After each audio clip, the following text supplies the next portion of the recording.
नमस्कार. आज मी आहे ना मला वाटतं 1.5 वर्षापूर्वीची आठवण असेल. आम्ही 5-6 मैत्रिणी, अ, काहींच्या मुली वगैरे असं एक म्हणजे कुटुंब आम्ही पिकनिकला गेलो, रिसॉर्टला गेलो होतो. तर माझ्या एका मैत्रिणीच्या 2 मुली आहेत. दोन्ही मुली त्यांच्या त्यांच्या मुलांना घेऊन आली होती. एक मुलगी जपानला राहते, तिची मुलगी होती. आणि इथे जी मुलगी आहे, अ, अ, तिला मुलगा होता. तर त्या मुलीच्या म्हणजे नातीच्या हातातून पॉपकॉर्न घेऊन जाताना पॉपकॉर्न पडले. तर त्या मुलीने पटापट ते पॉपकॉर्न उचलले. आम्हाला वाटलं, अरे ही पोरगी आता खाते की आम्ही काही बोलायच्या, त्या पोरीची इतकी ॲक्शन पटापट होती. उचलल्याने तिने ते शोधून कचऱ्याच्या डब्यात नेऊन ते टाकले. आणि असंच काहीतरी खाताना सॉस काहीतरी पडला तर तोही तिने पुसला. म्हणजे आपण इथे रिसॉर्टमध्ये आलं तर ते पुसतील असं नाही, तर ते जपानला म्हणे तशा पद्धतीने शिकवलंच जातं की साफसफाई त्याने करायची. आणि मग दुपारी आम्ही जेवायला बसलो. रिसॉर्टला जो तो आपलं ताट घेतो बसतो तसं. तर त्या मैत्रिणीच्या मुलाने, म्हणजे माझ्या मैत्रिणीच्या दुसऱ्या मुलीच्या मुलाने प्लेट तो खात होता. आणि आई आणून त्याला पाहिजे ते सर्व करत होते. तर खाता खाता त्याने तो प्लेट थोडीशी बाजूला ठेवली का काहीतरी झालं. आणि ती आली पुन्हा काहीतरी तुला हवं आहे का म्हणून विचारायला. तर त्याने त्या प्लेटला हात लागला का असं काहीतरी झालं. इथे उष्ट आहे, डर्टी आहे, सोडून म्हणजे ती एवढी हे करायला लागली. म्हणजे तिने आता त्या प्लेटला हात लावू नको, त्याच्यावर मासे बिशे बसले, तसं आहे करून तिने त्या मुलाला हे केलं. मला त्या दोन्ही मुलींनी आपल्या मुलाला कसं वाढवलं त्याचा म्हणजे फरक जाणवला. अर्थात ती जिथे वाढते, ती ज्या शाळेत शिकते जपानला, तिकडे साफसफाईला खूप महत्त्व दिलं जातं. त्यामुळे आणि इंडिपेंडंट आपलं काम आपण पाडलं तर आपण साफ करावं हे. आणि त्या मुलीने, आपण 4 दिवसासाठी मुंबईत आलेलो आहोत, तर आता त्या मुलीला थांबवलं तर तिथे जाऊन पुन्हा तिला हे नको म्हणून त्या मुलीनेही तिला थांबवलं नाही की तू कशाला पॉपकॉर्न उचलते किंवा सॉस पुसते. तिनेही ते शांत होऊ दिलं. आणि जी मुंबईतच वाढवलेली आहे ती तिच्याच मुलाच्या पहिल्या ताटाला थोडंसं बाजूला सारल्यावर, आता ते उष्ट आहे त्याला हात लावू नको म्हणून सांगते. आणि ते उचलून नेऊन ह्याच्यात टाक म्हणून पण सांगत नाही त्या जेवणाच्या ह्याच्यामध्ये.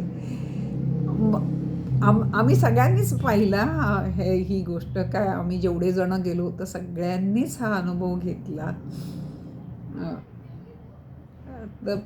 पण मला तो अगदी लक्षात राहिला. आणि एक दुसरी गोष्ट मला जाणवली तिथेच सुद्धा, म्हणजे एक आपलंच ताट त्या मुलाने जेवण पूर्ण केलं नव्हतं. काहीतरी मुलं ती खेळता खेळता जरा बाजूला सारतात आणि काहीतरी पुन्हा खेळत बसतात. पुन्हा त्या मुलाचंच ताट, त्याच्यामध्ये थोडंसं अन्नही होतं. ते उचलून तिने त्याला टाकायलाही नाही शिकवलं.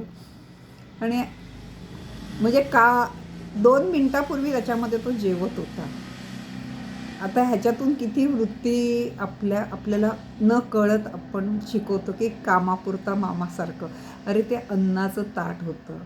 आता 2 मिनिटांनी बाजूला सरल्यावर लगेच ते उष्ट झालं, ते युजलेस झालं, डर्टी प्लेट झाली का ती.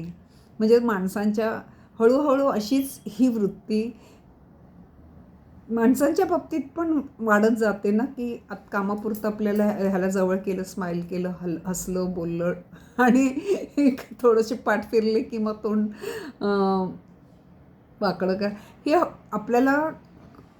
आपल्याला वाटतं. म्हणजे मलाही कधी लक्षात यायचं नाही. आपल्या बोलण्याचा, आपल्या वागण्याचा आपल्या शरीरावर, आपल्या मनावर, आपल्या वातावरणावर कंपनं होतात. तुम्ही म्हणाल की वस्तू वस्तू आणि स्वभाव नाही. एकदा ती म्हणजे आपण केले आपलंच जेवणाचं ताटाला सुद्धा आपल्याला व्यवस्थित मान देता येत नसेल, तर मग आपण इतर इतर माणसांच्या भावनांना काय मान देणार, असं मला वाटतं. आपले भले ते आपण तिथे आपलं घर नाही, मग तुम्ही ते ते ताट पूर्णपणे भात करून दुसरं ताट घेऊन त्याच्यात जेवलं असतात, ते आता डर्टी झालं.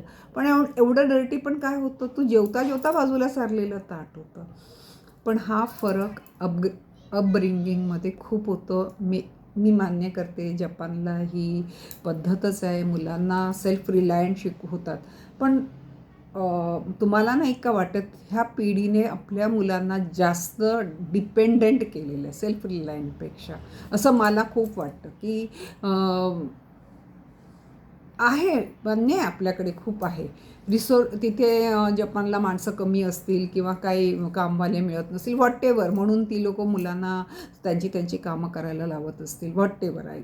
पण आपल्याकडे आहे म्हणून आपल्या मुलांना खूप निष्काळजी किंवा खूप आयतं, खूप आळशी नाही, ऐदी असं नाही का बनवत.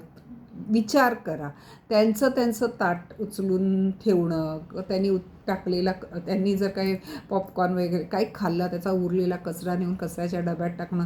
खूप मुलांना अतिशय वाईट सवय आहे की चॉकलेट दिल्या चॉकलेट उचलतील, खातील, त्याचं रॅपर जिथे आहे, म्हणजे घरात असू दे का बाहेर असू दे, जिथे आहे तिथे टाकतील.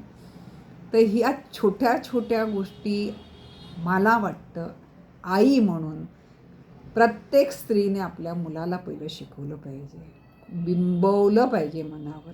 आणि आज तुम्हाला ते लाड वाटतील की मूल आपलं काहीच काम करत नाही, सगळं अगदी मी माझ्या मुलाच्या काम करण्यामध्ये एकदम परफेक्ट आहे. पण ते मूल ऐदी आळशी तर होणारच होणार. आणि भावनांच्या बाबतीत पण असंच होईल. कामापुरता समोरच्या माणसाला रिस्पेक्ट देणं किंवा समोरच्या कामापुरता तो माणसाला ओळख दाखवणार. बघा, तुम्हाला पटतंय का? तुम्ही माझं ऐकता त्याबद्दल मी खूप आभारी आहे.